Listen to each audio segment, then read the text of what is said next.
There is. When we first were doing this stuff, that was flying on all the smaller sites. It didn't matter to Disney, but yeah, no, they're not. That's not going to work.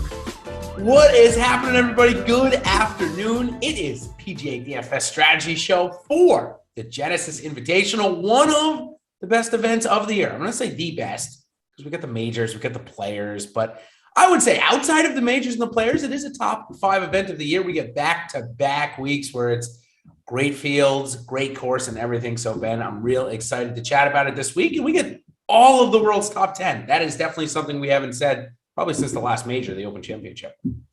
Major level field, major level pricing, kind of has a feel to it. We were talking before the show. It's not a no cut, let's be real, but it's a much easier cut than some of the full fields. So there's a lot to like. It's a good stretch. Waste management for a lot of different reasons is a fun, exciting event that we're coming off of. But you get to Riviera, you get to this field. There's no doubt. I know it's cliche because everyone says, "Oh, great week," but it really is a great week of golf. It is, and I want to thank Yahoo, the sponsor of our show here, and with no NFL. Yahoo's really up in their game this week. The biggest DFS prizes for golf all year, including the one over on Yahoo. And if you haven't checked them out, what I love about them is their pricing is a little bit different. So if you're really good at finding those, I would say low end diamonds in the rough, you're going to get paid off way easier on Yahoo. And that's what I love about it. So if you haven't checked it out, you're going to get a free month of Awesemo Platinum. That is a really good deal, especially with NASCAR coming up, the Daytona 500 coming up. I think there's a Millie Maker this year for that, Ben, if I'm not mistaken. Maybe we'll get MLB back, but we certainly have NBA in full swing every day in one of our best sports here. So what you got to do is be a new user, sign up for your first paid contest, make a deposit, and then Yahoo's going to send over your email to us, and we'll hook you up with a coupon code. If you want to sign up for, say, the Thursday game for a PGA DFS and want to get access to our tools this week, all you got to do is send an email over to support@awesemo.com and we will get you hooked up. So thank you to Yahoo. Great deal. Take advantage of it. Come join us on the Awesemo Plus side. So let's start off by talking about the waste management. Delivers again. Ben, we saw something new this year with a couple hole-in-ones. We saw some shirtless golfers. I mean, it gave it all to us last week. You got to love it. Definitely the best non-major event of the year, in my opinion. It was awesome. You had 4 Ryder Cup participants chasing down Figala. Like what a fantastic guy. Yeah. Just nuts. Really exciting. Of course, 16 is 16. You don't see that anywhere else, but it was good. Obviously on a selfish level, it was also good because I used Scotty Scheffler in one and done. And kind of had him, and Noren showed up for a change. It wasn't all perfect, far from it, but I was pretty happy with the results. And it is a fun event to sweat. I've said this, I'm no golf purist, but I do believe that every course should have a drivable par 4 that has risk reward, and waste management has that. And it is great. I think every golf course should have it. And I know the golf course that I belong to, I've got 2 holes that I want to turn into a drivable par 4. There is none on the course. I think every course should have one. They're way more fun. You can do it for all different levels. It doesn't just have to be 300 yards. You can make it 260 or 240 for the golfers that can't hit it. In any case, we're going to get another one this week. But before we go into Riv, I want to get your opinion on 2 things. One, I had to go back and look at your tweet that you put out before the tournament. You put the winner, your favorite play and such. I thought you had Scotty, and I'm like, yes, Ben probably hit it good. You picked Xander and picked Scotty a couple of weeks ago, but you stayed on Scotty. So a pretty solid week, and you'll get a chance at the Millie coming up in a couple of weeks because of it.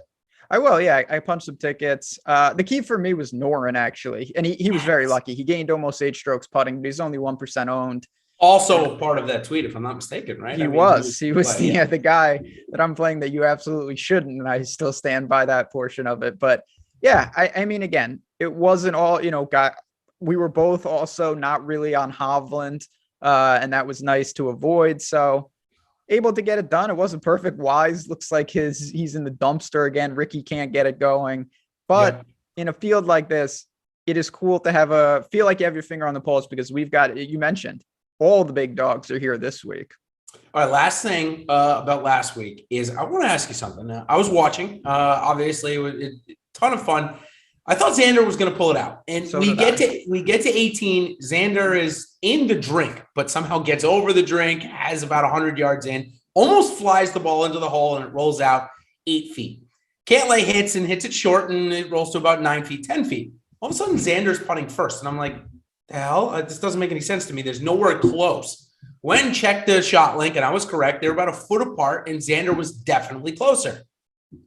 If you watched Xander's whole routine there, it looked like he was about to putt, and then he stepped away, stepped way over to the side, looked directly at Cantlay's ball mark, and then kind of readdressed his ball. I don't think it mattered all that much, but listen, you want to have every bit of information you can have. And I know they were on opposite sides of the hole, but if Xander had let Cantlay putt first, which should have happened, he would have got a better read, maybe makes that putt and gets into the playoff. It's a little different. What do you make of that scenario, given that it looked like Xander even questioned it himself basically mid-turn? Yeah, I mean, the reality, of course, is we'll never know, but I think no one would argue that if you could choose, in every sport, there are things, whether it's like winning the coin toss or one of these, where if you could choose, you would choose to have more information, to know what the other team did, to know what the other guy did for his putt. So for a couple of different reasons, I do think that, I mean, it could have changed everything. Now, he had every opportunity to still make that and to win that tournament. Honestly, his back nine on Saturday was just poor. He a couple in the water, just not great, but little things like that it can make the difference. And for Xander, listen, he's a great golfer. He's going to have plenty of wins, but he is on a drought in terms of not winning. That's dating back a couple years now. It's pretty crazy. Yeah, except that gold medal, which he proudly wears quite a bit. He does have that. And he's great. I mean, Xander is just a player. He always shows up. He is, and it's crazy. I almost think that if it was anybody other than Patrick Cantlay, he makes them go first. Remember, they're like best friends. They've said it. They're very close on tour. They're Ryder Cup partners. I almost think that had a little something to do with it, being like, hey, I'm not going to question Patrick. Patrick says he's closer. I'm gonna go with it. Mm-hmm. They should have checked in with a tour official. Anyway, we can move on from that. I would have done better if Xander had won. I still had a decent week, but I did have Scotty as one of my one and done picks, and Xander was the other. So I guess didn't end up mattering there. Let's move on to the Riv and Bryson. Before we get into the deep talks about this week, Bryson DeChambeau, came out yesterday, non-confirmed reports by him saying he's not playing in PGA Tour events at all anymore. So we're going to see him in majors because he won the U.S. Open, so he gets the U.S. Open for 10 years, which now is 7, and the other events for 3 years. It was 5, it is now 3. Do you think that that's true, and do you care if it's true?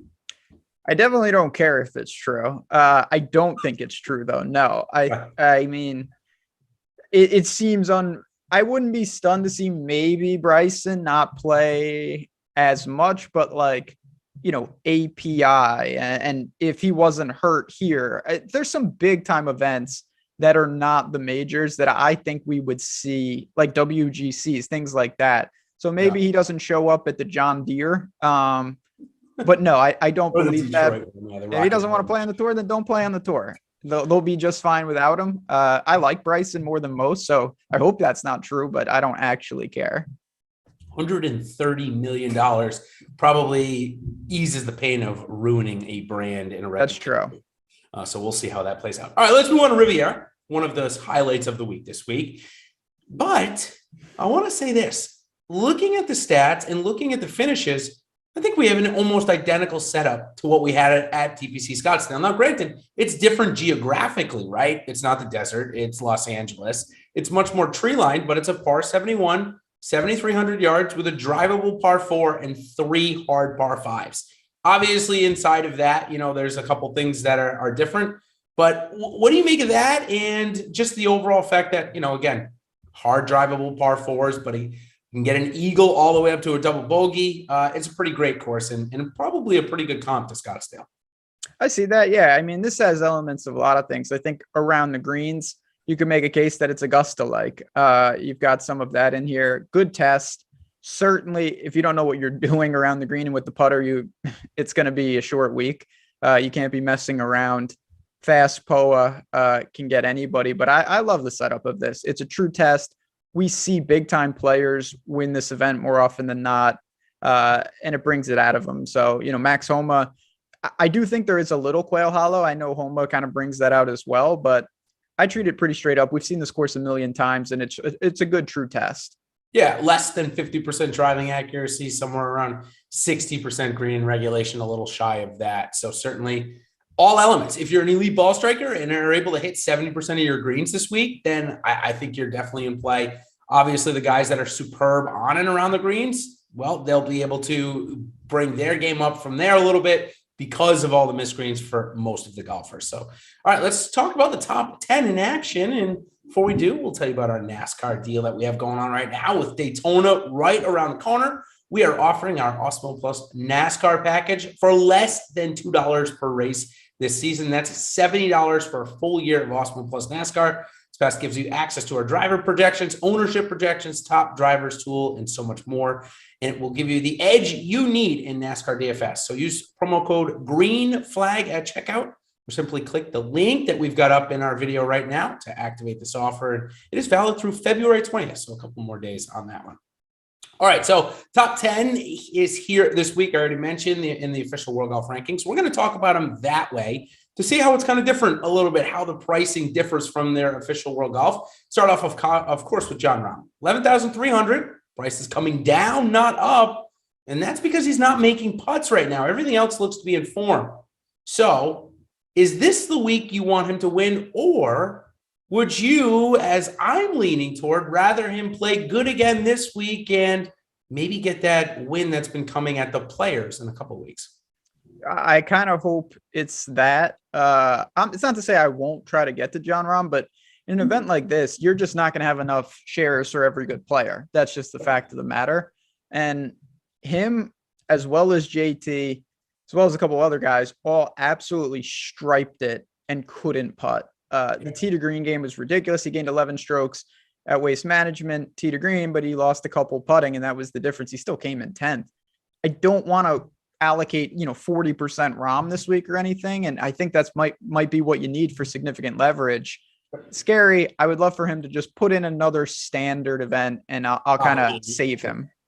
Yep. Yeah. So one of the reasons why I want to call it save him, so to speak, is, I was doing a little research, and we'll talk about this a little bit more in our One and Done segment, but the winner of the Players gets like 3.4 million or something crazy like that. It's good for almost 2 or even 3 wins. So that's kind of where my thought is. I'd like Jon Rahm to win in a couple weeks, but certainly sets up pretty well for here. A couple of top 5s and 3 of 3 made cuts. Next guy, number 2 in the world, Colin Morikawa. We haven't seen him since Kapalua. Went over to Europe, didn't play all that great, played okay at Kapalua as well. So 10,400, 2 starts here at this course, nothing really to write home about. So you think we get low ownership, number 1 question. And number 2, do we want to jump in, or should we see a wait and see approach on Morikawa since we haven't seen him in quite some time? Yeah, I do think that this is a pretty good setup for him, and you are getting a price break. So I have some interest. He hasn't done a ton. He was over, in the Mideast swing and whatnot. The thing that kind of sucked me in is that we all know he's such a good ball striker. Everything checks out there. When I looked at his Genesis from last year, he came in 43rd. It's like, no good. He gained 7.5 strokes on the approach, and he lost 7.5 strokes putting. So it's kind of masked that this could be a pretty good course for him if he can figure out the greens. Not my favorite play. I'm not saying I'm running to jam Morikawa, but unlike a lot of weeks where I say if he beats me, he beats me, I wouldn't mind having some Morikawa in a couple different formats. One we'll talk about at the end of the show, but I do have some interest in Morikawa this week. Yeah, let's go a little bit further. Just one step on Morikawa. He's now switched his putter grip. He's got that claw that came in around the concession when he ended up winning, so he didn't have it for this event. I'm excited to see if that'll translate good on Fast Poa this week, number 1. Number 2, since he went to the Stealth driver that Dustin Johnson now is in the bag, the new one from TaylorMade that's out, who he just re-upped with his partnership. They announced it this morning. It's looked really good. Now, Morikawa is never going to be the longest on tour. He's going to hit way more fairways than most. So if he really gets going with that club, yeah, I definitely like him this week, especially if ownership will trend lower because Patrick Cantlay, Jon Rahm, everybody else is here as well. But let's move on to Patrick Cantlay. This guy looks to be trending towards maybe number 1 golfer in the world. As crazy as that sounds, his top end and high end form It's there. He's competing in every single event that he tees it up in. Head to head against Jon Rahm in the last 3 events, he's won 2 out of the last 3 when they both played. So 11,000. I think both you and I, or at least I would say, I'm not expecting him in this field to be number 2 priced with everybody here. But that's just the reality of it now, and maybe lower ownership comes with it. I think lower ownership comes with it. It's justified. That's where he should be. He's backing it up. But I don't know. I'll tell you this: if I find myself there, I would rather pay $300 for Rahm. I just would. And Cantley's done. He's answered the call more often than not. He did gain a boatload of strokes putting, but he's a fine putter. The ball striking is still rock solid. Yep. He's just playing world-class golf every single week. He really is tough to fade in really any format, but maybe at 11,000 on DraftKings. Yeah, I can't do it there. I just can't. You can skip it. Yahoo, he's a little bit cheaper, a little able to fit in. Same with FanDuel, a little bit easier to fit in. But DraftKings, with the way the winners have come out, obviously Scotty Scheffler in the mid-9s last week really was able to pay off and make Cantlay and Rahm not worth it to roster. We could have something like that here again this week with number 4 in the world, Viktor Hovland. He's now priced all the way down at $9,400. Well, that's $1,600 different than Cantlay. And at this golf course, this event, one must think that Hovland has got to be worth that $1,600. That's going to be an interesting one because he was one of the few guys at Waste Management that was really just a no-show. Yep. He just did not have it. Second time in a row there. Yeah, missed the cut. His around the green game has just been eating him alive. I know that's always been a pain point. Looked like he turned the corner. Genesis, I mean, last year he was just dominant, top 5 there, but I don't know what to do. With Hovland at 94, it's an interesting starting point. Second man would be very aggressive, but he's got company. Rory, Decky, Scheffler, right in the same range. Yeah, he sure does. One thing I'll say about the around the green game, I saw it with Spieth too last week. They seem to really struggle on the firm shortcut Bermuda. Both of them really did, and the stats kind of back that up. Spieth had his worst around the green and on the green performance in like a year and a half or 2 years, and that doesn't surprise me. It's a different style. Now, Hovland's never been good, really, but I think it just goes to the difficulty that type of grass can have. I struggle with it personally. I used to be so good around the green up north when I was playing on mostly POA, and I struggle down here. So maybe it's just something with the grass type. We're going to get Kikuya this week, so We'll see if that kind of comes in a little bit. You mentioned Rory. He is number 5 in the world right now. I'm sorry, number 6. Hovland is number 5, right? Nope. Rory's number 5. Hovland's number 4. I had it right. 9,700 seems like actually a quality price. He's good form, maybe not winning form yet. I'd like to see him win Augusta because I think Rory deserves the Grand Slam of golf. So maybe we're getting a gear up towards that. I like him this week, though. So do I. I mean, I will back Rory at Augusta until he doesn't play there. Right. Hopefully it's forever when he wins this year. It better be one of these years because, yeah. But looking at Genesis, this is a course that Rory also, I think, will eventually win at. He's just too good not. He's had a couple close calls. Everything comps good.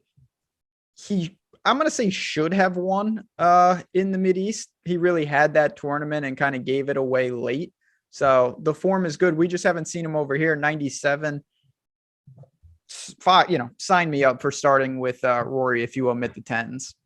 Now, is starting with Rory pretty much through the board in every format you're cool with? Maybe I'll ask a little bit deeper later on in the show about the Millie Maker this week, if you happen to be playing in it, yep. Cash games, GPP. Do you care, or is Rory a first guy in no matter the format?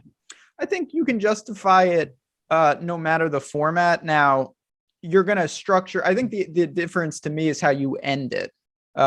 If you're playing like cash, you're really going to still look to land it, to me, in the 7s. You want a very balanced look, made cut, 6 of 6, and move on. Now, if you're trying to win say a Millie where a third of the prize is up top, you still can start with Rory, but you might end with a guy that's very low owned or aggressive. I think that's the difference, but I think you could justify Rory in all formats this week. Number 6 in the world, Dustin Johnson, certainly comes here with the best course form out of anybody in the top 10 in the world right now. I mean, it's crazy good. A bunch of top 10s, basically no missed cuts, a win in there. We saw him a couple weeks ago, and Benny looked pretty good. Came in 8th out in Saudi Arabia after his first start of the year at Farmers, which he basically never plays at, doesn't even play well at. He also, as I already mentioned, has this stealth driver and seems to love it. I mean, he's talked pretty highly of it, and that was a part of his game that struggled last year when he didn't win outside of Augusta in November. So it's been a while since it's been in the winner's circle. If it's going to be anywhere, it'll be here. But what do you see him? 10,200, maybe a little bit pricey. The problem, yeah, I mean, it's nothing against DJ. Fine, obviously loves Genesis. Price is somewhat right. I just think he's going to be very popular, and we haven't seen him nearly as much. And you're debating opportunity cost. Xander is doing quite, well. He looked fantastic last week. We talked about Rory Morikawa. It's not that I don't want to play Dustin Johnson. It's, do I want to play him more than some of those other guys? You don't have unlimited shares, so would I like to get a splash? Definitely, but he's not a priority this week, despite a former winner here and many, many top finishes. Yeah, it looks like somebody in the chat is talking about my hair again. And just to let you know, I am going to attempt to not cut it until Augusta. What do you think about that? Yeah, I'm going to attempt. I think I'm going to get the axe by the boss in the house, if you will. I don't think I'm going to be able to make it there, but I'm going to try at least. I mean, I just got a haircut, disheveled as always. Yeah, I mean, that's what you got to go with, I guess. Xander, 9,900. The ball striking, maybe the best in 2 years that we've seen from him. Does that mean a win is coming soon? I think it does. I'm not sure where. He's played good here. He's played good at TPC. Mixed in between is the Arnold Palmer and Honda Classic. I don't think we're going to see him at either of those. So it's either here or the Players for Xander. Which one does he win? Yeah, it certainly could. I mean, when you gain 13 strokes tee to green, in the previous week, it's not a hard sell to say why this guy could easily win this week. Sub 10K, just going to be popular. That's the one problem. And Xander's always popular. That's many of the times that I've had to explain why I don't play a ton of Xander. I always think he's overowned. I really liked him last week. I do like him here, but again, if he's the number one owned play, and we'll lean on our tools here at Awesemo to project those things, it's very early in the week right now. That could be a problem. I want exposure, but he's not going to be first man in all my lineups. That's just not going to happen. Justin Thomas, 10,700 this week. I think he ends up coming in as the lowest owned. His putter legitimately looked broken at times last week. Not picking the right lines. It's not the right pace. There's just nothing good. And he hired a short game coach. That relationship is probably going to have to end soon because nothing is trending in the right direction. Likely he wins last week if he does make a couple putts. I think he putted the worst out of all of these guys. Does that mean when he does turn it around, he's going to win? Or will the ball striking get out of form before the putter gets in form? So that's always the age-old question. Not even with world-class players, but like, the Luke Lists, where it's like if they can just gain 0 on the greens, they're going to be right there. Justin Thomas, I mean, another one, 12.7 strokes tee to green at Waste Management. That's ridiculous. But his putter, unlike Rahm's, has been cold for a while. It's not a 1 week thing, and that is concerning. So JT, when he gets the putter, it's over. I mean, that happens, and it will happen this year at some point. Don't know why it would happen here, though, outside of just random variance. There's nothing to indicate to me that the putter is going to flip this week. Totally agree. Scotty Scheffler, on the other hand, had the putter rolling. He's up to 9th in the world. Now, we saw Tom Hoge get back in the mix after winning Pebble after his first win. We saw Keith Mitchell a couple of years ago win the Honda Classic, go to the Arnold Palmer, come in top 5 there. Can we expect something like that from Scotty? I mean, we've known, I gave you a list of players that were going to get their first time win. You and I both agree that Scotty didn't even deserve to be on that list because it felt like he had already won before he finally gets it done. So is this a windfall, or do you think Scotty maybe goes away for a little while? No, so for me, again, I think it's much more impactful for life-changing, the guy is going to be off the tour and he wins, or, he's working a second. Like Tom Hoge. I mean, he was doing a little bit better, but even for him, Scotty Scheffler is a world, like him winning a major, I think could do that, but not a regular tournament. I mean, I put him kind of with Tony Finau already. Like, these guys can play, they can win anywhere. They're just not prolific winners right now. So I don't think he misses a beat. Scotty Scheffler's just a world-class player, and the wins are going to come. Great comp there. Hideki Matsuyama, another quality start.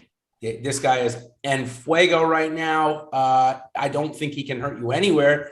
And the fact that he gets such a price dump, basically, 3 top 10s, I think this is a great spot to go into Hideki. He's shown us that he might even want to be number 1 in the world again. He is, or be number 1 in the world. I think maybe he reached there for a very brief time, if I'm not mistaken. Chat will hopefully correct me if I'm wrong there, but it certainly seems like he has all the momentum and all the care in the world to be the best he can. You want to comp again? I mentioned I think there's some Augusta. Well, clearly he figured that out. Yep. Decky's irons have always been great, but the game right now, week in and week out, even when he doesn't, it felt like he didn't even play well last week, and then he just winds up in 8th. The putter has been better recently. The ball striking will always be there. I wouldn't fault anyone for wanting more exposure to Decky as long as he's in this form. Totally agree. All right, that ends our top 10 golfers in the world. Of course, we have 35 of the top 50 here. So that's how we'll talk about the next section. And we'll start right off with Cameron Smith, who is super hot. He was in the top 10 before Scheffler knocked him out. He hasn't played in a couple of weeks, so he's got a chance this week to jump right back in. Also, 2 top 10s here as well, and 5 of 6 made cuts. So Cam Smith, just roll along. I mean, could you really start Rory, Hideki, Cam Smith at this point? You certainly could. I'm not going to do that probably, but you can pepper the 9s. He does it a little differently, as we know, around the green, putting. He's not strong off the tee, but he doesn't need to be. He's not a South African who really like Kikuya, but I think the Australians as well can kind of just handle some of this. We've seen Leishman time and time again survive bad driving, and Cam Smith is kind of cut from that same cloth. So I get it. I think the range is not great because I don't really like Brooks here. So maybe a little room, but not a priority. Speaking of bad driving, I'm going to commend the love. My other love is Disney and their coverage of PGA Tour Live. It's been everything they've made it out to be. You get to watch basically anybody you would really want to watch. They've got all the featured holes. And one thing that they've realized is Jordan Spieth provides entertainment, and they have put a camera on him for every round. Even when he was garbage last week, they had a camera on him. So you get to see every shot. He lost his driver on Friday for 8 or 9 holes. And I mean completely lost it. I had no idea where it was going. Still got through the cut. Ended up not having a great week on and around the greens. Ball striking was fine. So here's what I did. I went in and said, okay, what were his stats last year at Riviera? How did he get it done? He was good with his short game. What a surprise. Back on POA, back on Kikuya. So I think Spieth's upside this week is tight at T8, basically, the way I looked at it. At 8,900 and 8% owned, if I'm telling you the highest upside is a T8 and the lowest is somewhere T25, because of this course, you're not going to hit a lot of fairways. Everyone will be with him. Do you think he's worth a play if he's under 10% owned, or do you think that the capped upside kind of prevents us from going there fully this week? So even though I don't think this is a good course for him, he has shown he can handle it. Time and time again, he has handled it. It's not a great fit, but he could be one of, if not the lowest owned guy north of, 8,500. I don't think that's crazy at all. And anytime, again, large field tournaments, you want to talk about a splash with someone like Jordan Spieth, I get it. But when I'm honing in on 3 max and single entry, I don't need that leverage. I have weird stuff at the bottom that I know I'm going to do. So for me, Spieth is kind of where he should be ownership wise. You can get leverage if you want to play him, but I don't think you should play him just because of that ownership. Yeah, here's the thing. Last year, it was basically the same time frame. Came off of a really good Pebble, came off of a good waste management. Last week wasn't that good. He was 9,200, 7% owned, came in a T for 16th because he had a bad iron week. Now, here's what I'll say, Ben. He's not going to have a bad iron week. His irons have been pretty good through this stretch. Were decent last week to maybe even pretty good. I mean, he had a couple of eagles last week. He did the things he was doing. It's just, I think the upside is capped here at this course. He's just not a good enough ball striker to get in the top 5, bottom line. And it shows. Does that mean he's going to come outside of the top 20? No. But I think it just shows over the course of his, career here, only 2 top 10s and 9 tries, but 7 of 9 made cuts. So, all right, Brooks Koepka, not a Brooks Koepka course, but why? Is it because he doesn't care, or is it because maybe just the narrower fairways with the not long rough that you get at majors, maybe is that little edge that he needs to actually compete at a course like this? It's something because so far it hasn't looked good, and it's not just one issue. Pretty bad ball striking, pretty cold putter, just not doing a lot of Genesis. He's more of a straight Bermuda guy. Even last week, he gained 6 strokes putting, really masked a lot of not great from him. He's still, it looked good overall, but he leaned on that putter quite heavily. It's not like I think Brooks can't succeed here, but again, you're paying a lot to figure that out on the fly. I'm not going to do that. If Brooks has one of his Brooks weeks, I'll be in trouble. As simple as that. I don't know that you will be. It looks like him and Spieth, which have been a trend, is going to be the lowest owned at 8,500 this week. But when you got Sam Burns right there, who I know he didn't have a great week last week, this course is much better for him. He's got 2 top 23s and 3 tries. Then there's Willie Zalatoris, who seems to be the most popular bet of the week if you are basing it off of my timeline, at 30-1. So Zalatoris and Burns, 2 young guys playing good, seemingly a good course fit. You're taking them over Koepka this week? I am. Yeah, Will Z, I get it. He's going to be popular. Caught the vid, but he seems good to go. 8,800 score, easy cut to make. These guys are just players. I mean, he was second at Farmers, and he would have won if he just, quarter of an inch there and that putt drops. He's done everything except win. I like that. I like that range. I don't mind it. I think it's a little too thin to start with them and go super balanced. You're just giving up too much win equity, but second man in, no problem. Yeah, Tokyo says, hey, listen, Ben, Brooks has blonde hair again. So you can't fade blonde Brooks. That's strokes gained hair, not in my model, but that doesn't mean it shouldn't be. Really underrated stat there, strokes gained blonde hair. This is a great time to let you guys know to like and subscribe to get more of our fire strokes gained hair takes, but also so much more. Gets you guys notified when our short form videos come live. Ben and I are doing at least 1 or 2 each week. Ben's got the stuff on the Awesemo odds with Josh, the top 10 bets. I'm pulling out my top values and sleepers for the DFS side. So like and subscribe here to our channel to get notified. Also, make sure to leave us some comments if you are watching this on playback. Ben and I like to circle through. Of course, we talk to our friends in the chat here, but if you can't make it, leave us a comment in the box below and we'll circle through and get back to you. So, all right, let's get back to a couple more golfers that are in the top 50 in the world and are here this week. Sungjae Im, I was starting to get worried, Ben. We hadn't seen him in like 3 weeks. That's a long layoff for Sungjae Ironman Im. True story, yeah. He's another one. It's a little tough to gauge exactly what he can do at this course. We know he has the skill set to travel, but to me, he's more of and it's not just because he's won and, at Honda, but like more of the API Florida swing than the California swing. But I don't mind if you want to go against the grain. I'm kind of indifferent to the play, I'll be honest. He doesn't stand out in either way. I think that's probably where he should be priced. Yeah, I agree. I don't think I need to play Sungjae this week. I don't necessarily think it's a super good course for him. I would rather play Bubba Watson, who sits there at 8,500, maybe lower ownership, seems to be in good form. And I know maybe history here is a little varied, couple wins, couple missed cuts. That's kind of Bubba's thing, though. If he's in form at a course he likes, expect him to be there all 4 days. If he's not in form and he likes it, don't expect him to. It's just how he rolls. And then you got Tony Finau at 8,400, who is just playing horrifically. So of those 3, are you playing Bubba like I am, or did you see something in Tony Finau last week that I didn't see? I don't know if I saw. I mean, I didn't see much. I will say, in Tony Finau's slight defense, he really did look good Friday. And I take something from that, even though it's a very disappointing performance. He shouldn't be missing cuts, but he shot 68 Friday.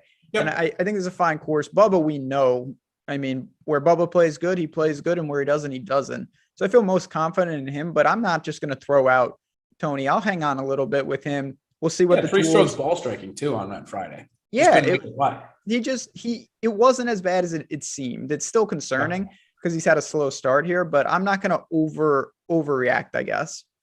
Well, I guess, my thing is we got Bubba at 85, who I really like, this week. I think he sets up really nicely.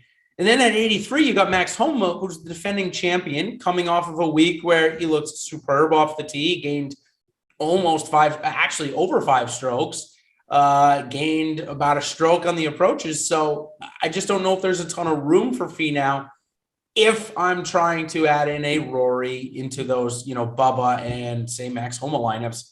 I'm not sure there's a ton of room at this point. That's fair. Yeah, again, with Will Z and Burns right above them, who are going to garner some interest. This is a major, and when we do shows on majors, it's always tough because it'll be like, wow, you don't like, insert amazing golfer, and it's like, I do. I just can't. I like him. I can't play all of them. So you have to take some of those risks. And when you get into the 8s, absolutely, you can't play all these guys. And that's just the nature of the beast.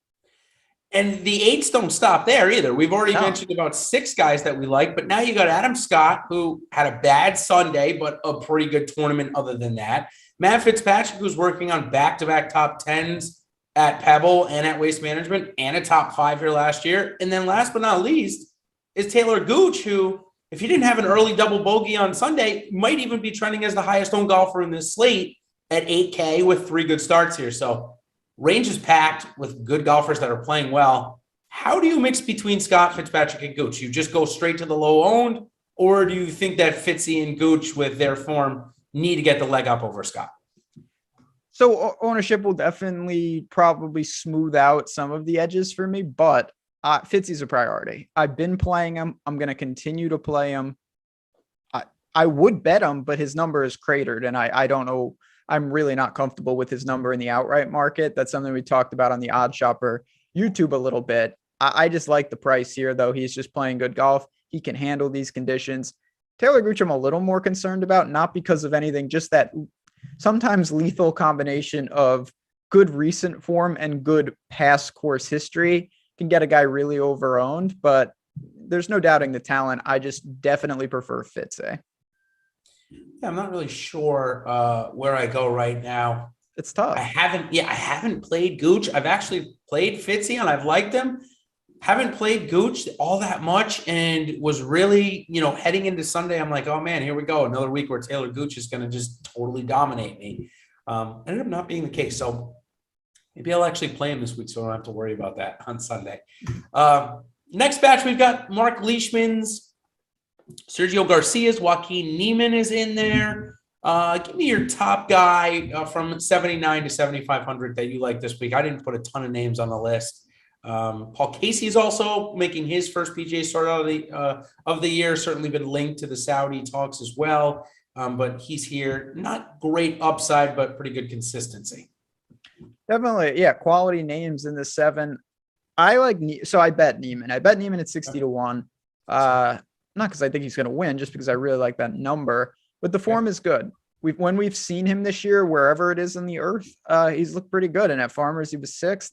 Gained across the board. He can handle this. His Genesis experience, he hasn't had good course history at all, but he also lost strokes putting in all 3. You can't do that and expect big time finishes around Riviera. So I can get on board, but I gotta ask you about Sergio, because I would be lying if I said I had any idea. He looks good in the Mideast, but he usually looks good over there.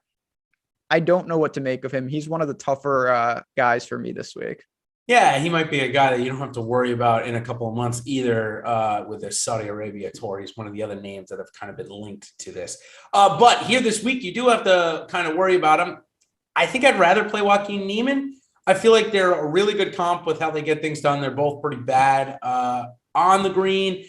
Garcia is certainly better around the green than Niemann has been in his career. Pretty imaginative around the green. Yeah. This is a tough one. I saw something earlier that Niemann's finishes here maybe don't represent the way he's played, as he putted horrifically here. I did not look that up before I came on. Hopefully you did. It's not horrific, but he has lost strokes putting in all 3. Okay. And I think just overall, that kind of mass, particularly his first one here, he lost 4.5 strokes putting. That's just going to kill you. The other thing with a guy this young, people forget that Niemann, he's kind of like the Lamar Jackson style, where it's like, oh, he's been around for years. He's still 23. Yeah. Like, Niemann is going to get a lot better quickly. So like, I think when you look at him and the course history, you got to understand he was 19 or 20 playing then. it's a little different. I feel comfortable with Neiman. I do too. A guy that's no longer 23, but when I tell you that he's 30, I feel like we've missed prime Thomas Peters. But I want you to talk me out of that, and I want you to say, this is it. He's going to win here this week. He's on the PGA Tour. Bryson's gone. Peters is in. How happy are you about that? That's a trade I would make. That would be fantastic. Peters is going to be overowned. There's no doubt about it. People like Peters. They want to play Peters. He's a wild man. He breaks clubs. He's amazing. He's truly amazing. He is a gem. What a guy. He's playing good golf, elite scorer. 31 in the world again. I get it. I mean, I get it. It's just, you got to weigh some other things if you're clicking. That's a fascinating range because Reed is cratered. He's down there. I get it. I think it's justified, though. Honestly, Reed is doing nothing. Yeah, Corey Connors down there. Last note on Peters. Here's the interesting thing that I've learned about specific PGA DFS contests. Like, let's say the $200 single entry on DraftKings, for example. His ownership in that comparatively to the largest field, the $20 buy-in this week, it's not even going to look the same because the people that are huge fans of PGA DFS that know Thomas Peters, a lot of those people play in that $200 single entry where obviously that gets thinned out a little bit as you go up and there's hundreds of thousands of entries. So expect him to be higher owned in those single entry stuff where I don't expect him to be that highly. I don't expect him to get over 10%, let's say in the $20, I think it's, what is it? Pitching putt. I don't even know what it's called this week. Yeah. No, your point's well taken though. Yeah. I agree. And I do like him a lot this week. He is clearly playing great golf. I'd love to see him every week.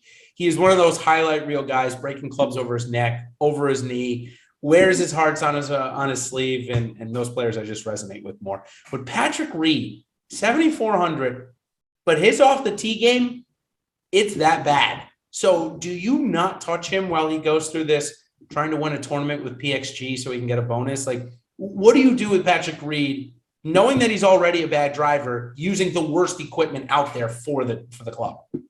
Yeah, I've seen my timeline be littered with like jumped on Reed at 90 to 1, blah, blah, blah. And I understand totally.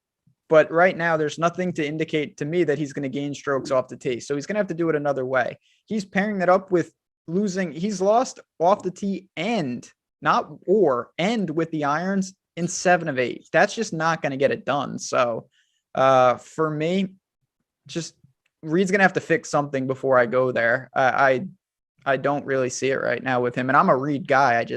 Not for me. Yeah. We're kind of both calling the other way on that. I think he is one of the biggest traps of the week. Last week, you and I got off the Seamus Power train at the right time. And you, more than I did, get on the Alex Noren train. I wanted to. I liked him. Didn't put him in the best lineup that I had, sadly. Do we do the exact same strategy? Play Noren, fade Power, or are we switching this week?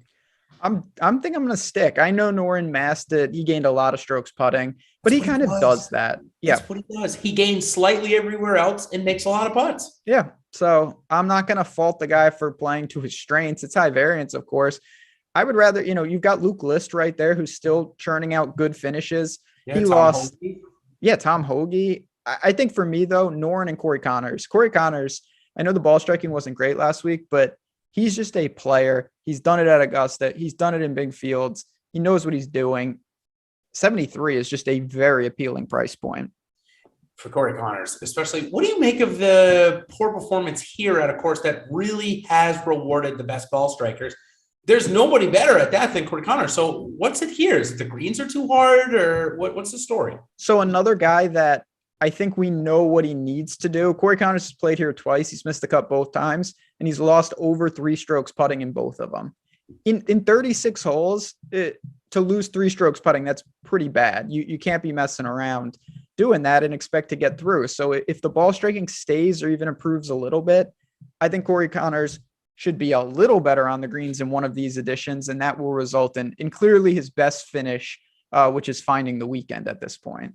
Yeah, and he did nicely to find the weekend after a bad Thursday last week. So somebody that did not get a win last week, but might have won the week, in the alternative golf world in gaining fans and gaining exposure certainly was Sahith Theegala. And then, of course, he shows just how important that was to him, crying on his mom's shoulders after the round, not getting it done. So people would normally typically write him off, right? A lot of emotional energy went into that, but he's basically playing at home. He's from the area, went to Pepperdine, which is like 20 minutes away here, made the cut in 2017 when he won the Genesis Collegiate Invitational, which was also played here. So do you give him one more shot at 7,300, or is the emotional baggage, the ownership's not going to be there. So we don't have to worry about that yet. So is the emotional baggage too much for you to get behind? I know he's also priced above some pretty quality golfers. That's more the problem for me. I certainly think there is an emotional, that's almost the equivalent of a win for some guys. Like, that's a life changer. And this kid can play. I just don't, like, you're asking me, am I going to play Theegala or Corey Connors or Poseidon, who, these guys do it week in and week out, and he's going to be among them. But man, that's a tough ask for me. Him and Bobby Mack are the ones that are unknown. They could be just way better than all the guys they're priced with, and we'll see that in time, or they don't belong. It's one of the two, and it's hard to decipher which it is. Totally agree. And Bobby Mack I had written down to talk to you about, because we've seen him in majors play way out of what you and I think is his upside. Then he plays in, the Rasa Al Khaimah Championship, and he's, T15, or I got to go look at how he did this past week. He didn't go to Saudi Arabia. He just stayed on the European Tour and supported the DP World Tour, I should say. Eric Van Rooyen is also there. So you've got a patch of these high quality golfers that are around 7,000. It was a kind of a turnoff for me last week. Gary Woodland and Aaron Wise both missing the cut in this price range. So who do I need to avoid in this price range this week so that I don't have a repeat?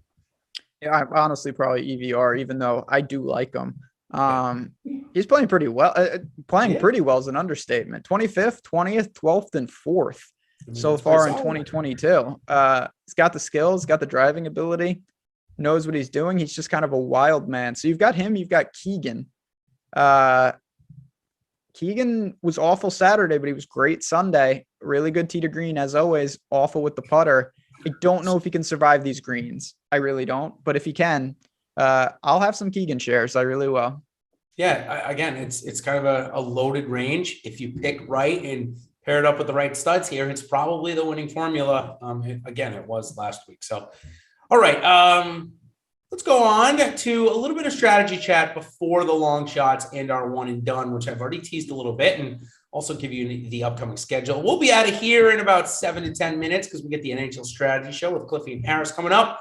Then the No House Advantage NBA show with Eden and Terry. And then the prop show with Eden and Eric. That's a good one there. I've been enjoying that.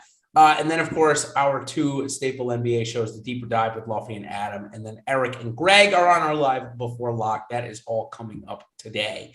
Now, the strategy chat that I want to talk about, if I, get the itch, which is very possible as the week rolls on and Speed is going to be 1% owned. I'm like, all right, I feel like winning $1 million on Speed this week. Who was the first guy, if you were playing in the $4,400 millie, that you would put in? And in that type of contest, I think there's, let's see, it's a millie, so there's probably 3,000 people in it this week. Maybe a little bit more, right? I don't know the exact number. I'll get it. Do you look at it as a cash or a GPP contest? Obviously, we want to win it, so we're not just looking to get over the cash line. We're looking to win it. So how do you approach it? Yeah, so that's one of the bigger. I get that question a lot. Of like, I want a ticket, or and it's counterintuitive because it's like, this is my one shot and I really want to make sure I cash. 505 people, sorry, 505. Yeah, it's a small field. It's not that crazy, but you really have to take that mentality that half the prize pool is in one spot, and you shouldn't be playing just to cash. But with golf, it's so high variance, it doesn't really matter that much. But that is a long-winded way of saying, I don't think you need to do something crazy. Like, a lot of people are, I got to find this guy who's 0% owned and hope he wins, and then I'll win. Just get 6 of 6. Even if 6 of 6 is, say, 10%, that just means in a tournament like that, there's only 50 people that have 6 of 6. Yep. So there's not that many people. I think for me, I would use Rory. I would go balanced and I would click in Rory. You can easily pair him with like a Spieth if you wanted to do that. You could pair a Fitzy can be on the team like that. Yep. And then you can find the 7K guys that you want. That's how I would approach it. If you have the money and you want to go get Rahm, it's never a bad idea, but you probably have to go into the sixes then. Matsuyama Rory would be my answer. I think that if I end up playing this week, that's probably where I'm going to lean. I think that Rory is giving us right now what we want out of somebody 9,700, which is there on Sunday. If he doesn't put it in the drink, he gets himself into the playoff. If he puts it in the drink, which there is no water here at Riviera, so we won't have to worry about it. It's just kind of what I'm saying. I think Rory's right there. Matsuyama's top end form, I think, is the best of anyone around.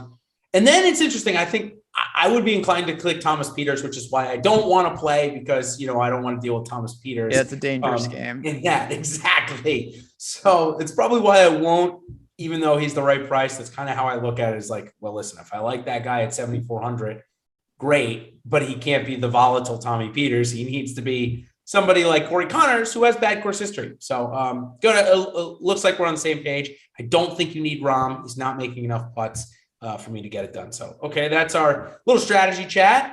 Let's go to the one and done. You and Eric do such a good job of the long shots. I'll mention just two. Molinari lives at the course. I'll play him a little bit because of it. Adam Hadwin is 7 for 7 here, and James Hahn way down low, has some good history. Also, JT Poston 4 for 4. But let's go to our one and done segment. We've had some pretty good success this year. I'm in first in one of them and in the cash in the other, so that's really good for me. I typically forget by now. yeah, I haven't forgot. That's a win in itself. That in of itself is a win. My safety pick of the week is Dustin Johnson. I think we saw enough out of him in his 2 starts. He loves this course. Don't know how much longer I'm going to be able to pick him because he's going to Saudi Arabia. So I'll take DJ as my safe. And you and I talked a lot about either JT or Rahm or Xander. When they gain strokes putting, they're probably going to win.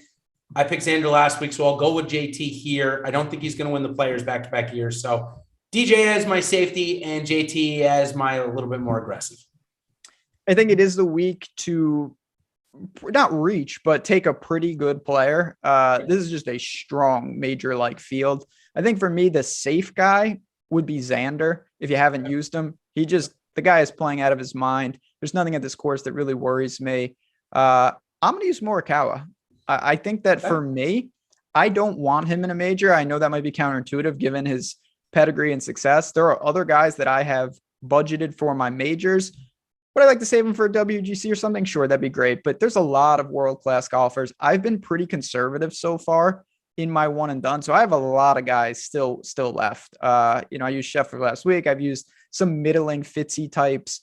I'm going to go to Morikawa this week, but I think no matter where you go, I would look towards the top of the board. I don't think this is the week to reach and say, you know what, the Hudson Swafford week, not that I ever would have came up with him, but you could see how a long shot could win. To me, the winner of this is going to have several trophies already in the cabinet. It's just a very strong field.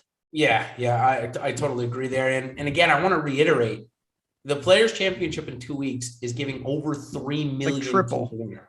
It's basically, if you can pull off the winner there, it's basically like pulling off 3. A lot of people have already used Jon Rahm. I'm saving Rahm for that week. If he ends up winning this week, so be it. I understand the pick. I'm saving Rahm for the Players. That's why I'm not using him here. I think it's really important for that type of strategy. So, all right, it is 55. That is our exit time. Again, we may not have gotten to a ton of long shots. I mentioned a couple there. I can assure you that Ben and Eric, 8 p.m. tomorrow night, will have plenty. They'll maybe even talk about Charles Schwartzel, and they'll talk about Ches Reavie even maybe. Who knows? You'll have to, if you want to find out if we do that, obviously stop on in. And I will say, hit that like button on your way out. You guys support the show. Always show up at the Tuesday 1:00 time, and it makes it great for me and Jason. This show's a lot more fun with the regular community. But if you are new to the channel or you're just a regular, if you want to hit that like button, subscribe, it would mean a lot to us. Have you as part of the team.